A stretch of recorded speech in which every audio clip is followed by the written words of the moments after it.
Diah Permata Megawati Setiawati Soekarno Putri, presiden dengan nama terpanjang dalam sejarah kepemimpinan di Indonesia. Pandai menari tradisional dan gemar menonton film-film India. Penyuka sambal, terutama sambal terasi, sambal matah khas Bali, dan sambal bawang. Menjadi peserta termuda KTT Gerakan Non-Blok ke-1 di Beograd saat usianya 16 tahun. Pernah turun langsung menyelamatkan bunga teratai di empang yang tergusur untuk lahan industri. Sukses melobi Kuba agar abstain terkait Timur Timur. Mengacungkan cerutu dan memberi kode, Kuba takluk. Timur Timur batal masuk agenda sidang DKPBB. Terima kasih Anda terus di Mata Najwa episode spesial Apa Kata Mega. Sekarang saya ingin tahu apa sesungguhnya kata Megawati Soekarno Putri soal hal yang masih membuat orang bertanya-tanya. Masih misteri katanya Bu. Hubungan antara Presiden ke-5 dengan Presiden ke-6. Ibu Mega dan SBY. Ibu tercatat sebagai atasan langsung SBY ketika menjadi menteri. Namun kemudian hubungan itu menjadi renggang. Saya ingin konfirmasi apa betul Ibu sempat bertanya sampai 3 kali ke Pak SBY ketika akan mencalonkan diri menjadi presiden dan 3-tiganya dijawab tidak. Apakah betul informasi itu, Bu?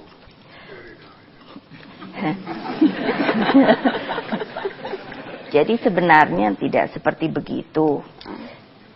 Jadi pada waktu itu kan ada surat dari KPU yang dilayangkan melalui Sekretariat Negara.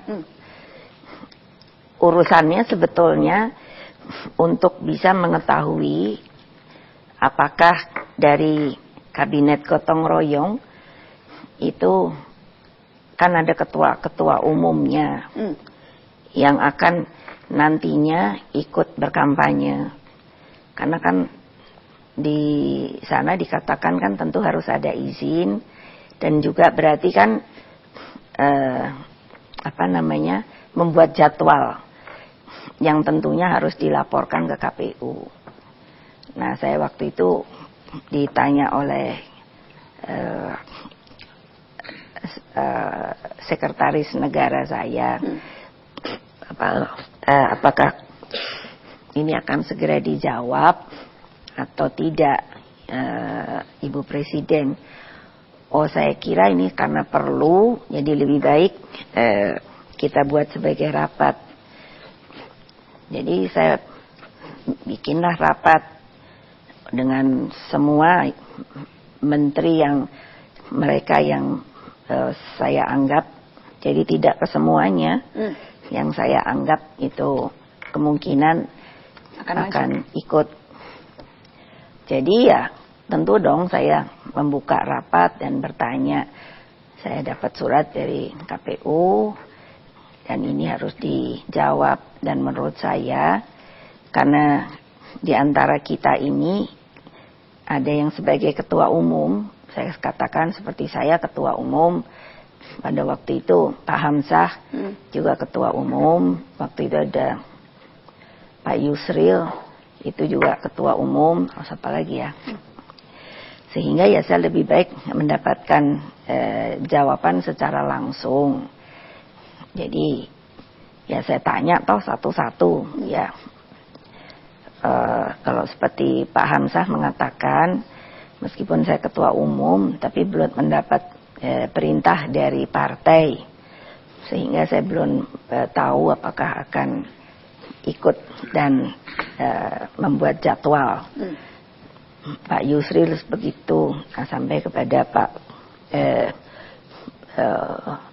SBY ya, Susilo ya. Jadi kebetulan pada waktu itu, mohon maaf, saya harus pergi ke toilet ya. Jadi saya bilang pada Pak Hamzah untuk coba Bapak teruskan. Jadi waktu saya kembali ya, Pak Hamzah mengatakan sudah selesai Bu, semuanya sudah ditanya. baiklah kalau begitu, maka saya persilahkan, karena biasanya waktu di zaman saya itu setelah, kalau masih ada waktu dan kebetulan makan siang, ya saya bilang silakan untuk makan siang. Jadi Ibu tidak sempat bertanya langsung ke Pak Susilo? Ya Mbak denger dulu dong. Oh ya, penasaran Bu. Nah jadi Pak Hamzah mengatakan bahwa ketika beliau ditanya itu mengatakan itu kan hanya dari media, karena rupanya yang ditanyakan Pak Hamzah, apakah betul Bapak bukan sebagai ketua umum tapi juga akan ikut berkampanye karena sudah mendirikan sebuah partai. Ya itulah yang dikatakan oleh beliau bahwa itu semua adalah berita dari media. Jadi dengan begitu kan saya berkesimpulan bahwa beliau tidak memberikan sebuah jawaban yang pasti. Ya saya bilang pada Pak Hamzah, oh ya baik, terima kasih. Itulah yang akan saya sampaikan nantinya ke KPU. Ya itulah ceritanya sebetulnya. Saya ingin kembali bicara soal partai yang sudah Ibu pimpin 21 tahun. Kalau kita bicara soal PDI Perjuangan dan regenerasi PDI Perjuangan, ada keluarga juga di sini. Apakah ketum PDI Perjuangan harus dari Trah Soekarno? Nah, menjadi sebuah pertanyaan kalau selalu ditanya pengganti ibu siapa. Jadi saya juga selalu mengatakan tidak bisa hal ini hanya dibicarakan di elit partai. Tentu kalau elit partai itu tidak akan berpikir, tentu dong, siapa sih yang gak mau jadi ketua umum? Keren kan? Keren banget Bu. Keren. Sama presiden kan, paling nggak secara nasional itu kan juga strukturnya ada. Jadi saya mengatakan, tapi jangan lupa pengikut Bung Karno itu eksis, masih ada.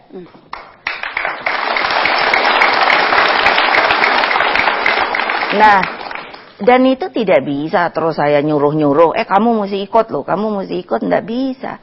Partai itu kan adalah sebuah organisasi, partai politik. Jadi kalau dalam politik, apa yang harus kita jalankan? Maka kita harus bisa, satu, mengumpulkan, ya tentu orang. Tentunya kan tidak dengan paksaan. Jadi secara sukarela.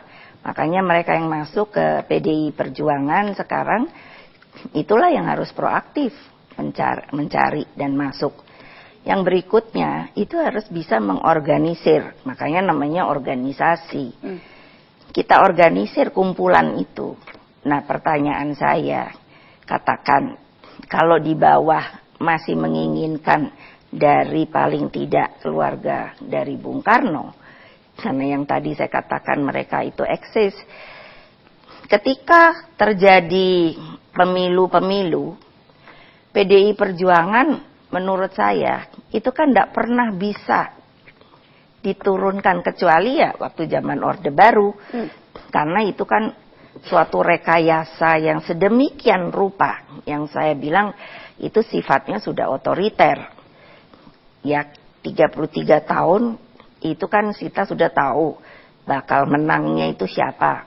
Meskipun dengan menggerutu pun kita masuk ke TPS, nyoblos yang tidak sama, tapi kita pun menggerutunya itu sudah tahu. Nah, kalau sekarang yang eksis ini, kalau mengatakan kita tidak mau kalau bukan Trah Soekarno, lalu dibilang bahwa, kan dibilang dinasti. Nah saya bilang, loh kalau dinasti itu benar-benar bisa menjalankan tugasnya untuk bisa melaksanakan cita-cita proklamasi itu, mengapa tidak? Tapi bukan berarti juga saya lalu menutup kemungkinan bagi mereka yang ingin menjadi ketua umum yang datangnya bukan dari Trah Soekarno.